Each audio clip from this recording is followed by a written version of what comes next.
don't even know where to start, man. Honestly, lost for words. I'm here, you can see it there. It says Manchester United, and I look at that and I just feel like, what does that even mean anymore? What does that even mean anymore? Look, I've got to take all the pelters on social media in terms of, I was adamant we would not lose.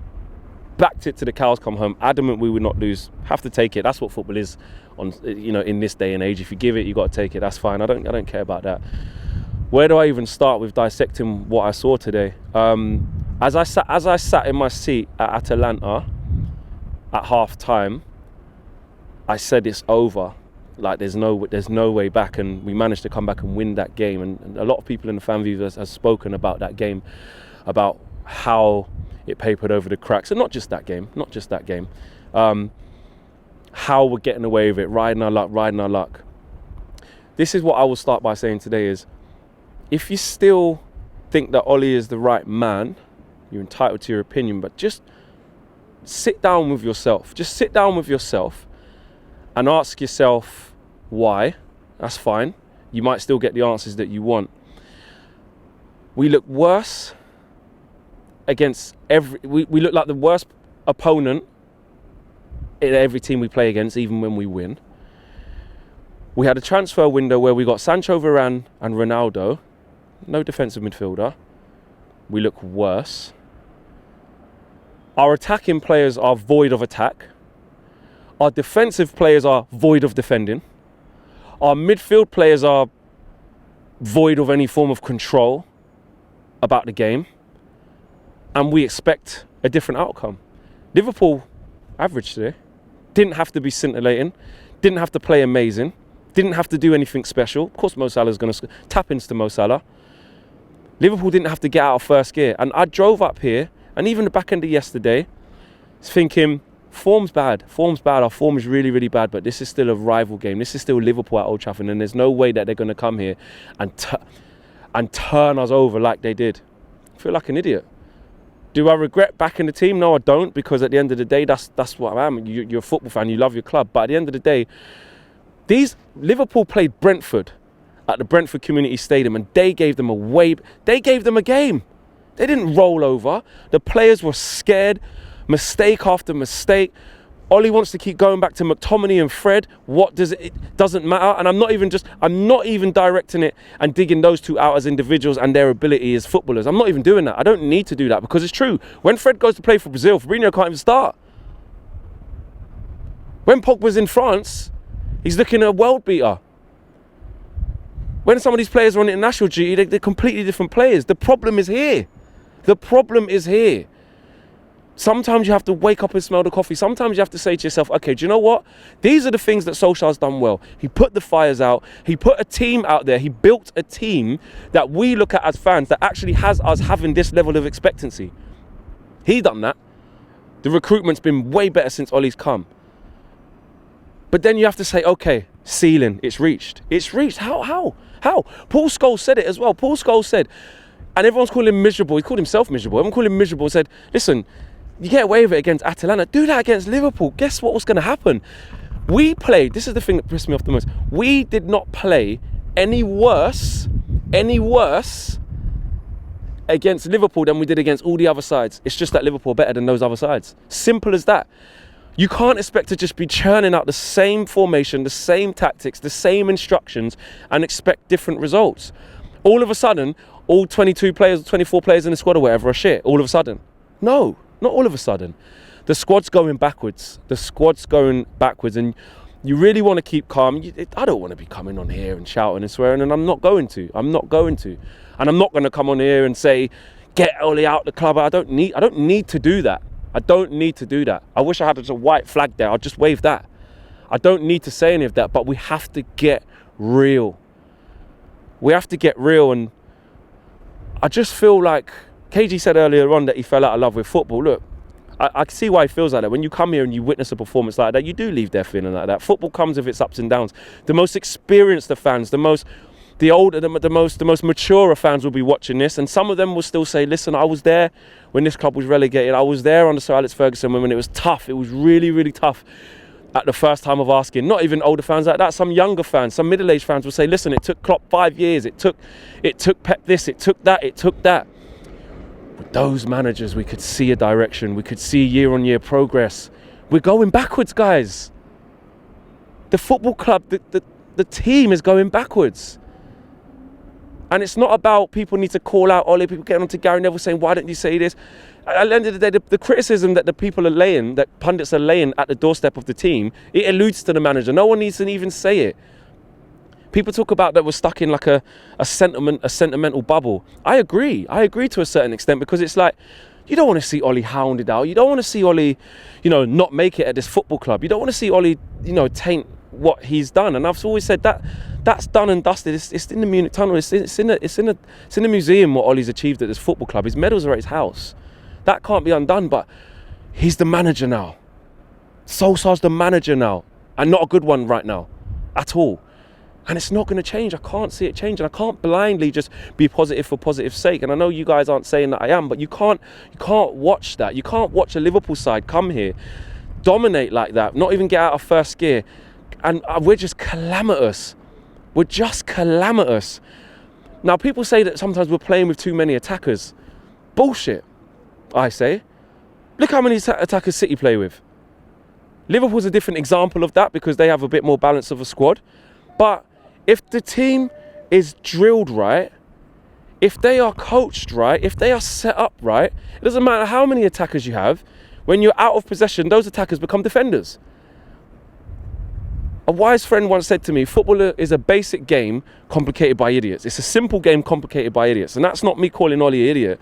But what I'm saying is that when you try and overcomplicate the game, you can kind of become an idiot, because it's like, it's very, very simple, the recipe. And I'm not saying that it's simple to win titles, and I'm saying it's simple to get your team organised. Doesn't matter if you played with 11 attackers. When you don't have the ball, you become defenders. And we're not that. We're not that. Rashford is a wide forward. Mason Greenwood is a wide forward, almost a striker. Salah's a wide forward, can play a striker. Mane's a wide forward, can play a striker. Sterling's a wide forward. Mahrez is a wide forward. There's not really much, the instruction to these types of players is, when you don't have the ball, drop into this shape. This is how we're going to set up. Compact. Bruno, I've said it many times, and this isn't me just digging him out and saying he's the reason why it's all going to shit, because it's not. Without Bruno doing the attacking side of it, God knows where we'd be. But this is my example of another player who's having an impact negatively on our performances. Bruno's running around like a blue-ass fly. No cohesion with anyone. Where's the instruction? Bruno, get in here now. They've got three-man midfield. They've got Henderson, they've got Milner, and they've got Naby Keita as a free. We need a free out of possession. Get in here now. Where's that?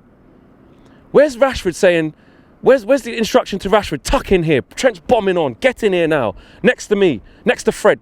In here. Mason always has to pull out something out of his arse. But we ain't got the ball. Tuck in. And then we'll accommodate for Ronaldo not pressing. Like Jamie Carragher said it at the beginning of today.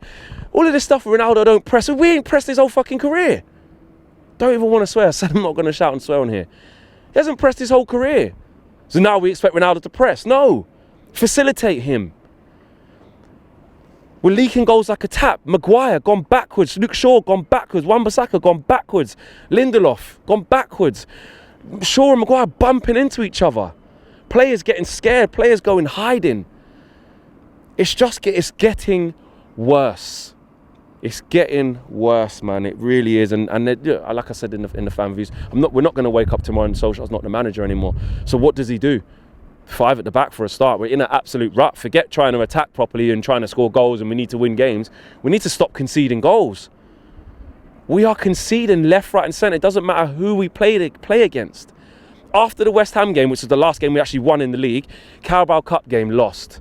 You look at Villarreal game, should have been 4-0 down at half time, miraculously come back.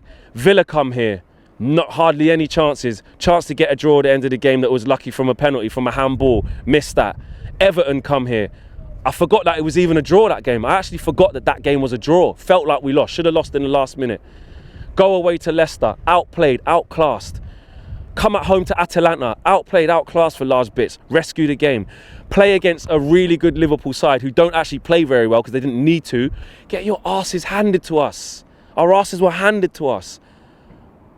You can't just keep persisting with that. It says it there. It's Manchester United, man. Bad. Really, really, really bad. Of course, we're going to keep supporting the team, obviously. We're fans. We're going to give up supporting the team. But to get behind Ollie now and in the hope that he's going to turn it around, if I was to even try to entertain that thought on a personal note, I don't even know what I'd base it on. I don't know what I'd base it on. I wouldn't base it off little glimpses of this or little glimpses of that. I don't know what I would base that hope that he can turn it around. Embarrassing. Really, really embarrassing. And I feel it. I feel like Ollie is completely out of his depth, and it almost looks like he's been hung out to dry. I know, like, you can say, listen, he's the manager, you've got to take the blame, and etc. He will know that. Ollie will know that. But I'm looking at it thinking, he's got no chance of turning this round. No chance. Really, really disappointing. We go again. I hate that. Next game, Spurs away. You can all talk about Spurs, about their own problems. They'll put in a performance against us. What sort of performance are we going to put in? After that, City at home. What sort of performance are we going to put in? A lot of other teams have given Liverpool a way better, a way better game than that. We laugh at teams or look at how Liverpool dispatched with this team, dispatched with that team. Liverpool rocked up here like any other away day. Normal away day. Not Man United, it's nothing special, just play our game. It's fine. Klopp just went, play your game. It's not going to hurry you off the ball. There you go. Really, really disappointing. Thanks everybody for watching. And I'm sure you feel the way I do, all you guys around the world, or you guys watching at home, or if you was at the game earlier, you would have seen. What I will say, actually, just finishing off, is big up to the fans throughout the game. For the disgraceful aspect of the performance, fans could have been gone by half time. That didn't happen. Yet you get a few leaving, shouting and singing, and players, fans from other club may laugh and say, "Mate, you're 5-0 down." That's the fan base we have. That's the fan base we have, to the point where the players didn't even really deserve it. But as it is on match day, you get behind everything. You don't want to be hounding people out and booing and swearing at the players and getting toxic in there. And I'm glad it isn't like that. So shout out to the fans who made it here. And that isn't always a criticism to people outside who say, "Oh, people who are booing that are idiots." People who are clapping the players are idiots. No, I don't think it's about that. I think it's about just maintaining a standard that within inside there, we don't want it to get toxic. I'm not saying that people, who are backing the players and clapping and stuff are saying it's fine and Ollie's doing well. They probably think the same as we do. But I think it's important on a match day to always keep that standard. That's just me on a personal, but very, very disappointing. I'm out of it. Peace.